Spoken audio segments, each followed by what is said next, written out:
ये है जी गोमा, यानी कि गोमा बूटी जो है ये वो है, और ये इसके पत्ते, और ये देखें ये इसका जो फ्रूट है जिसके ऊपर इसके फूल भी आ रहे हैं वो हैं, और ये इसका है फल पुख्ता, ये पुख्ता फल है, ये बिल्कुल ऐसे।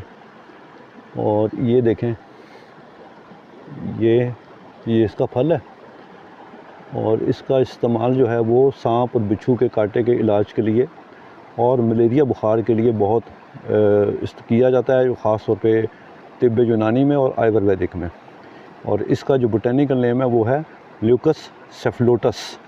सेफलोटस मीन सर, दिमाग, तो क्योंकि इसके फल की मुशाबियत बिल्कुल सर की तरह है तो इसलिए इसको ल्यूकस सेफलोटस कहा जाता है।